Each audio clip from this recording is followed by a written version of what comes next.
Welcome back, beautiful people. This is another episode of An Untold Narrative where we feature creatives from around the globe. This might be our first or second guest from Seattle, Washington, or based out of there. Luis Velez of Guillermo Bravo, a footwear startup, which I'm super pumped to talk to. I've been a longtime fan. We've spoken on the phone a couple times. But we're going to deep dive into his journey and why he built a business and everything in between. So, Luis, thanks for joining us. How are you? Where are you? How are you feeling? I'm currently in Seattle. I just got back about a week ago from my first Paris trade show, which was a thing that I've been wanting to do for some time now. I think I've been trying to get into this trade show for 2 years. It was an exceptional moment to kind of tap in with, people of our fashion industry. And then was there for about 4 or 5 days and did London to try to talk to all the stock lists that we're interested in. And then on the way back home, hit New York City, did the same thing, connected and talked to a bunch of folks and, wore off the jet lag and ready to get back to it. Nice. And so we're gonna go right into it because I'm actually curious. Obviously, everybody sees social media and they see all the people they look up to and the influencers and the people who have work in the industry, and they see Paris Fashion Week and it's like one of the biggest events in the year. And you as a brand are there for the first time, and you finally got in and you had the show. What was it like? Was it like a holy shit, we're here, or was it like, oh boy, I hope this works? It was both, I would say, definitely. Yeah, I was. We got a late start because the owner of the trade show, Man Woman is called, um, let us know a little bit late. So we have basically 2 months to put together a full collection, shoot it, do all the assets, and get to Paris. So it was like go, go, go, go. So it was like, holy shit, we're finally here. This is fucking awesome. And then I had no idea, but Paris also in that time does a countrywide music festival. So basically, you could play music outside for this week at any time. So it's Paris Fashion Week. The world each summer, I think, is coming back more and more alive. So you're Sure. seeing like throngs of people for Paris Fashion Week, this music festival, and at the end of the week, it was Pride. I hadn't been around that much of like seas of people in like post pandemic. I was like, oh shit, this is a lot. So that coupled with the energy of doing a show was intense and lots of fun. What's the biggest thing you've learned from doing the show for the first time overseas in Paris? Was there like one main takeaway of like, oh, I would have done this differently, or we did this really, really well and we should lean into this next time, or, you know, anything that specific that stands out in terms of learning? Yeah, I mean, I would say that what I'd like to do is some form of activation outside of the trade show. Mm, Um, I would like to somehow do that next time we do it. To set up both doing an activation event where there we do like a small little pop up, and we do the show. Um, so that way, because there was such great vibes to all the events that we went to that it'd be really, really nice to talk to people and interact outside of the buyers that are going to the trade shows. That was really, really dope. And the other thing, I think it's continuing to lean into what we're doing.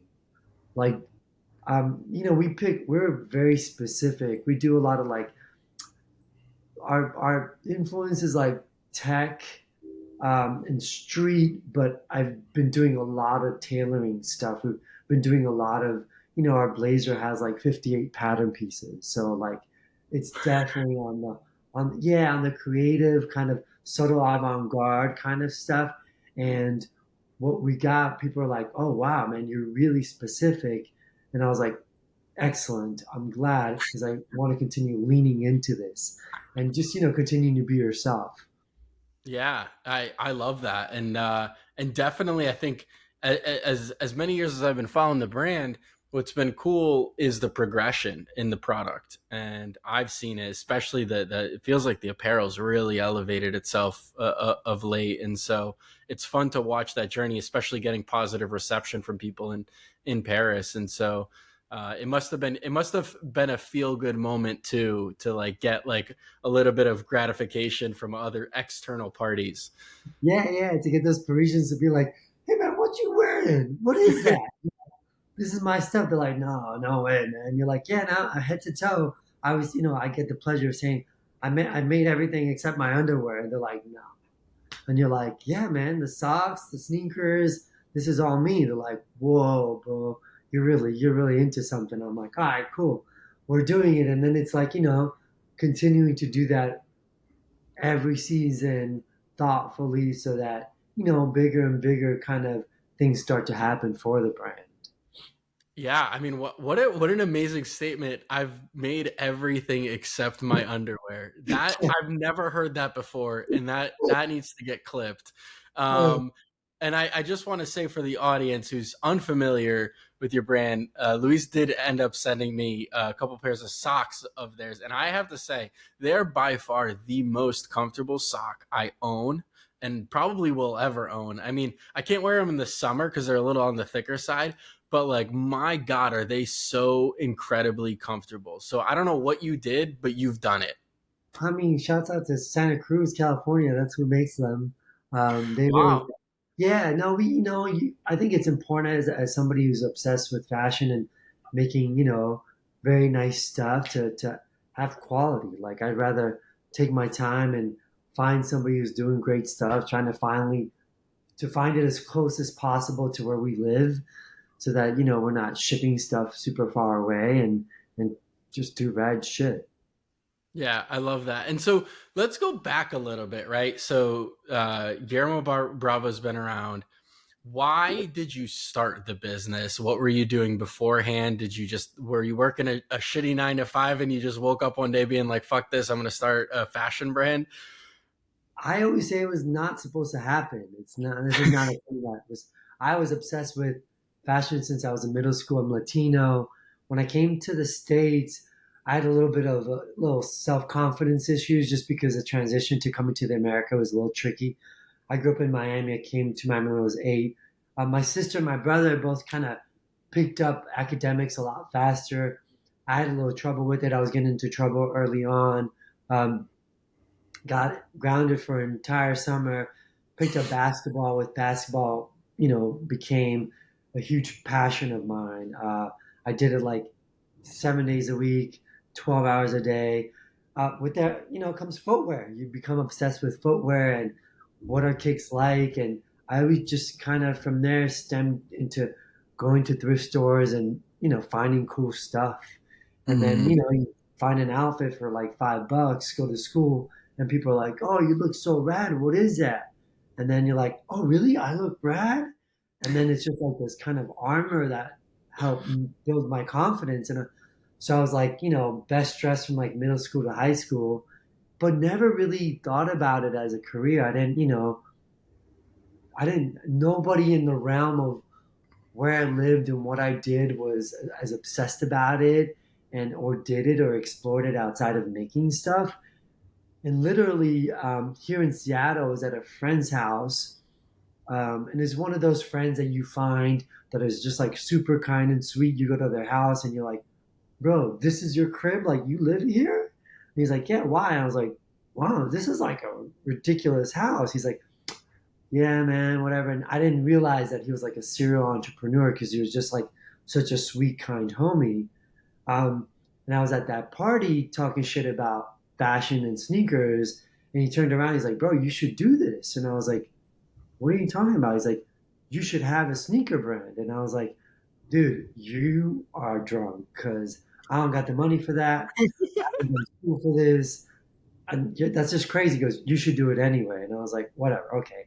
And he kept bugging me about it. And he was like, "Bro, I got some friends. How about you come talk to me and my friends about this, over some lunches?"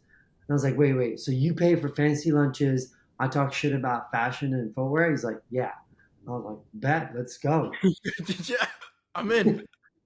right? I was like, I'm not gonna do this. So eventually, like, hey, do you think you can do this? And I was like a sneaker brand? I was like, yeah. He's like, why don't you take 30 days, put together like a study, reach out to designers, see what they say, what it would take to do this. We may help you, we may not. And I was like, yeah, sure. So I did it, and this was, I don't know, probably like 8 years ago. I came back to him. I was like, minimum 75K a year, like bare bones each year, and you have to multiply that by 3 years. They're like, that's a lot of money, and I was like, yeah, I don't want to do it. I don't want to waste your money. Like I don't.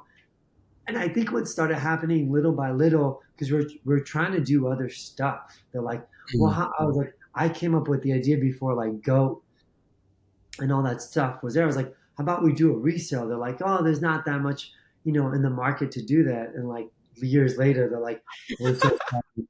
We're so sorry we didn't go through with that idea. I was like, I didn't want to do that anyway. I'm not that guy. I'm the guy who wants to make stuff. Yeah. Um, but long story short, like this little kind of seed just sprouted in me, and I was like, fuck this. I want to do this. And I got into school for music. I had been working in restaurants a lot. I had lots of like fancy instruments, had a little savings account. I was like, I'm cashing all this in. And I was like, if I can find a footwear developer that can help me really, really do this, and I can hit a home run with like doing like two really cool silhouettes, I'll be able to do this. So I went to shoe school to learn how to make, Oxfords from the ground up. And then I went to apparel design school. I just did like the beginning courses because stuff was starting to kind of move faster than I anticipated. But I just wanted to be able to make stuff. I wanted to be able know how to make a pair of shoes, make Air Jordans, let's say, Yeah. and then know how to construct apparel. Like at least know how to make a pair of pants, a shirt, what it would take to do. Um, and then I contacted. I was like one of the last people that Concept Kicks took on as a contract work, and I worked with Daniel Bailey, and I was like, hey, this is my idea. I wrote him kind of like a synopsis, mood boards, and he's like, I like the vibe. I can help you. Wow. So that's kind of how it started evolving. And as it was evolving, it was supposed to be just footwear, but footwear, as you've been in the game forever, is so goddamn difficult and expensive. And I had been taking all these other classes in apparel design, and I was like, well, you know what? Like, if I make a pair of pants and a t-shirt and we do some socks, I don't have to borrow clothes from anybody, and we can maybe sell this stuff Hmm. as we get the footwear rolling. So basically, that's how I started just to fold in the footwear. I mean, the apparel. Um, and yeah, like what, 4.5 years later, we're here. That is a wild story. Just that from a party with a homie and some investment. And so you, I do. You said one thing really quickly, and I didn't want to gloss over it. So you put all of your savings and everything you had into it, like from the Oh, get. everything. And the interesting thing to me as a person who's gone and become a creator and an operator as well is like each year what I find is like, oh, I could have worked more last year, and I'm like, dude, yeah, I got like 3 jobs. Like what, it's like each year you find that you're like, oh, I'm going to put more money into it. The next year you're like, oh, I could have put more money last year. I could have worked more. Yeah, I would I'd work and put money into it because I didn't really the gentleman who Sean who helped me kind of get the ball rolling. They gave me next to nothing to really do this, so I was like, I'm gonna do it myself. I asked family for money. I was like, I hustled. I was Wow. super super. I mean, like I did it like bare bones, like what I had to do to get it. And then I just worked my ass off, really, and I still do. I still, when Yeah. I need to do side hustles, I've I worked I work still sometimes at a super awesome restaurant here in Seattle, and I call them tours because when I need dough or like when I need to make a big push, I holler, and they're like family. I'm like, hey, trying to make this push to go to Paris. They're like, we'll throw you on the schedule whenever you want. Like that's it. Cool. Wow. Well, I mean, listen, Luis, I just these are the stories that like everybody thinks is like out of a movie, because it is, and it's what it takes. It takes you betting completely on yourself and risking everything to try to figure it out. And it's easy today in 2023 to look up Guillermo Bravo and be like, oh shit, that's amazing, that's so cool, he's done it. But like, that's a lot of work. It's insane, bro. I always say that if I knew what it was going to take beforehand, I would have never done it. No, I'd be like, I'm going to go to a corporate gig. You're all crazy. But It like, is. you get so far, you're like, bro, we're this far now. Like, we can't quit now. And every year you're like, shit, we made it a little farther. We can't quit now. That's so true. And I think footwear has to be one of the toughest businesses to get going in, because it's also saturated, right? Like making a point of difference and like, telling your unique story through product design and creation, and really just standing out is so difficult. What do you think is what has been the, if you can pinpoint one example or a story, has been the most difficult moment? Has there been one where you're just like, fuck, I'm like so close to just breaking and just giving up? Has there been Oh, that moment, or it's been like a lot of those moments. Yeah. I think you just learn to like, I mean, like you become a hurdler. Like you're like, was it, how many hurdles today? Like, oh my God, I've had instances where I'm like, I don't think this is going to happen. And you're like, you know what? Let's wait till tomorrow. Damn, so many, man. Like so many instances where you're like, um, all right, being a rookie footwear designer, right? We made our first batches. We're supposed to do footwear in Portugal. The factory was taking forever. They're just basically a factory that was being built, and we found somebody else, super awesome developers that we still develop stuff with in Italy, and it was just through Instagram. They're like, hey, we know you're working in Portugal. If it doesn't work out, let us know. And I was like, hey, could we have a meeting like tomorrow, please? It ended up working out. And being like a rookie designer, we had high top and a low top, and we're like trying to break down the colorways that we were going to do. We're going to do like I think in total at that time was like about 200 pairs, and we wanted four colorways. Um, and the factory at that time was looking for people to make stuff with. And by the mm, time we developed everything, we got it going, we were like, we are doing numbers that they did not care about. And especially on top of that, too many colorways for them to like care about on top of it. Um, so they just didn't make like an entire colorway, and they kept all the money. And I was like, oh oh, wow. it's like this. And they're like, the developers are like, we're going to work it out.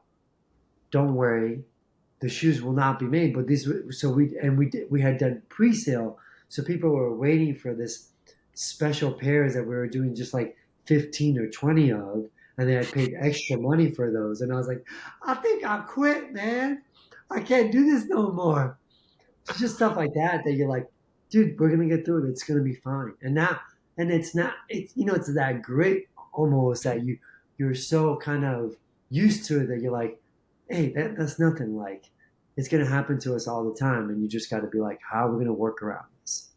Yeah, I 100% agree with you, and I definitely have experienced that myself. And it's a cool moment when you get on the other side and you look back, but like in the moment you think it's like fuck, and it's going to be Oh so no, challenging. On the flip side of the coin, has there been one moment where you look back on it as like the proudest moment, or like something that you've accomplished that you never thought you'd be able to do in having your own footwear and apparel business? I'm more well. Not this. Man, so many. It's been a really beautiful journey. I I gotta say that like I'm really proud of myself for sticking through it, just because the product itself is getting better and better, and the pieces are, like I like complex design. I don't, when the people that I cut and sew with, they're like, dude, we don't like to make simple shit, do we? And I was like, sorry, you'd be bored otherwise, because a lot of like our stuff, we use a lot of zippers, a lot of magnets, a lot of the stuff that we make is customizable. The pleats that we make are not the pleats that you generally see. We do a lot of like internal cording so that we can create more avant-garde shapes.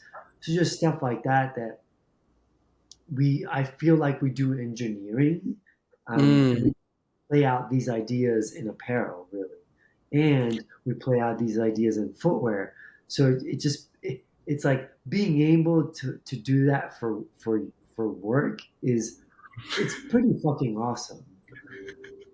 Yeah, yeah, that's the best way to put it. Yeah, Um, how what's really crazy about your story is you were just speaking a few minutes earlier of how you took a shoemaking course and an apparel entry level apparel making course only a few years ago, and now you're talking about engineering garments. And like, so how are you able to go into a field that you know nothing about and then be able to become a master at like, and I've seen the garments, and for those who haven't, like, definitely go Google it and research it, because they're not easy to just cut and sew yourself. And so how does Luis's brain work? Like, how are you so particular with the garments when you a few years ago you had no idea what you were doing? I think it's the team. I mean, the people that I work with are just total G's. I On the apparel side, and it feels like family. I was at a co-op studio. My first studio was a co-op development studio, and I'm standing next to this girl, and I'm like, Seattle doesn't is not known for like having a huge Latino community, which I've missed a lot. Growing up in Miami and New York. Um, so I'm standing next to this girl. She looks Latina, but I think she's too tall to be Colombian. Colombians are tall, but she's like 5'10", and I was like, man, she got to be Brazilian. So we're talking, and I'm like, hey, where you from? And she's like, I'm from Colombia, and I was like, oh, this girl's gonna freak out. I was like, oh, what part of Colombia are you from? She's like, from Medellin. So with my thickest like Medellin accent, I turned to her and I start talking to her in Spanish. She's like, what the fuck? And I was like, bro, we gotta work together. She grew up in her mom's factory in Medellin, Wow. right? And was only allowed to rip seams at her mom's factory when she was a little girl. That's all she was allowed to do. And then her mom upgraded her, and she was only allowed to serge. That's it. She was not allowed to ever touch a single needle. And then eventually she was allowed to touch a single needle and, sew on the single needle. And then she came um, to Seattle on a program so that she was taking care of somebody's kid. And then she went to the apparel design program here in Seattle Central, which is a pretty dope program. Went through the program, and I met her just after that. Wow. So it was like kind of like a perfect marriage of like, just like a vibe that, I really needed in having somebody who's Latino in my life as a friend. And then somebody who is really into the same kind of ideas that I'm into, like just weird shit. And then me having the white belt, kind of not knowing the knowledge that she has in construction and development, to me being like, hey, I want to make a trench coat that doesn't have zippers or buttons for pockets. And she's like, you're crazy. And I was like, oh no, why don't we try to make it? She's like, what are we gonna use? I was like, let's use magnets. And she's like, oh hell no. But she's like, yeah, I like that idea. It looks pretty cool. Let's do it.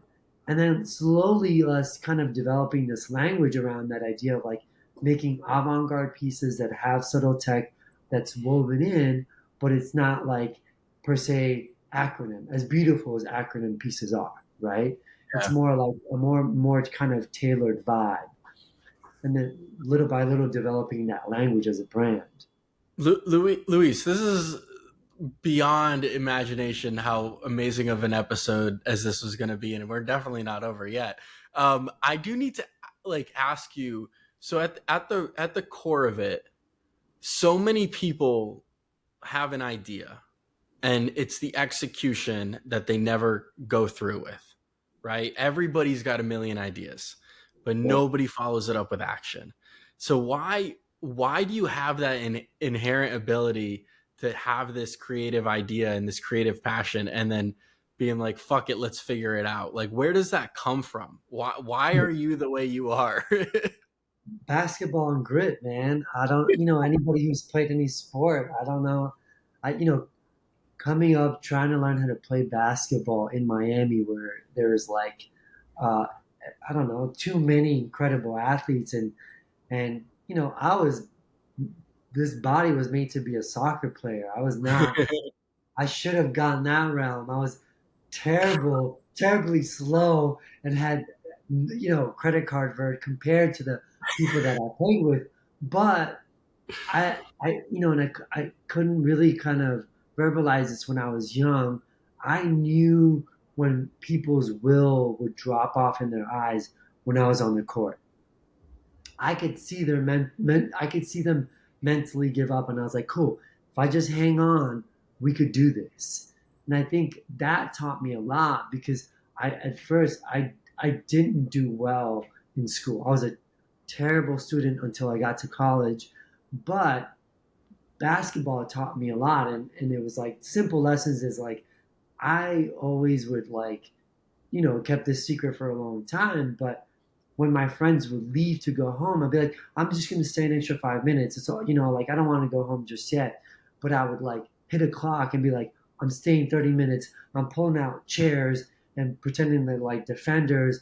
And little by little, those, incremental half hours and hours got me way better than theirs. So I was like, it's all the hours that you put in. And if you're willing to, I what I've said about this brand a lot is that I learned how to tread water, and I was mostly underneath the water. So I'm like treading water, and I'm underneath water, just coming up for air, going back down. And I was like, I think that's what it takes. If you do that long enough, and you actualize that long enough, people start to see it. And if with that you have a cool pair of pants or a cool jacket that you make, people start to notice, and then little by little, you start to hopefully tap into people with bigger, resources and visibilities to put you on, and then you can, be next to the Combs, the Acnes of the world. And you can be like, yeah, I can stand next to that because I know my stuff is just as good. But it takes those 10 years for people to really, really see that because they're like, you're what? From where? You're in Seattle, man. Ain't nothing good out of there. Is there something cool? Because I live in the second largest city here in Massachusetts, outside of Boston, Worcester, Massachusetts, and I feel the Yeah. same way about the city. It's kind of like this underdog. It's got like more culture, in my opinion. It's got more art. It's got more like, I don't know. It's just got a vibe to it, and like Seattle's not really, I don't know, known for that. It's known for like Amazon. I don't know, and Starbucks, and so is there something like in the back of your mind of like, no, I want to put Seattle on, and like I really love being part of this epicenter of creativity here? I do. I would say sometimes yes, and sometimes I'm like, wow, I'm gonna leave. I want to. I think it's super. I mean, like I never expected to live here. I was living in Vegas, expecting to move back to New York City. Came to visit my sister, and I was like, I'll be here in 6 months. This is dope. Um, Mm, and I think it has a lot of potential waiting to be like exercised.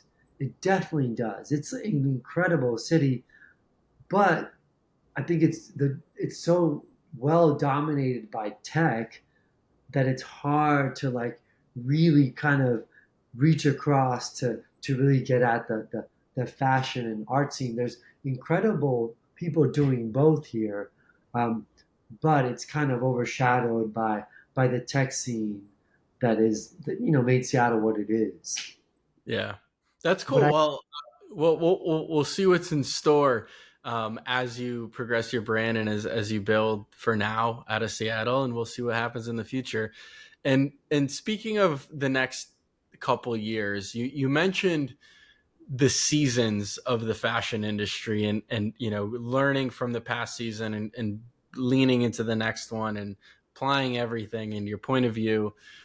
Have you thought about what you want to do in the near future? Is there something specific, whether it's a milestone, or whether it's a, like this year was a fashion show, or is there anything that you kind of look out into the horizon and you're like, I really want to make this happen for my brand?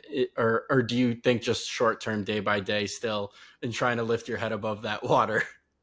No, I mean, definitely the bigger milestones are to do more ideas and activations.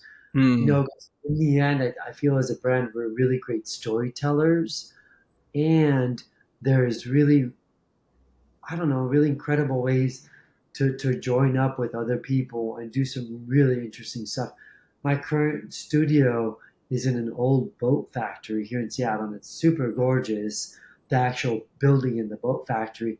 And downstairs is this lighting company that started in Seattle, and they have a beautiful story as well. They started by dumpster diving in recycling bins, making lights out of cardboard, and now they're this incredible company called Gray Pants.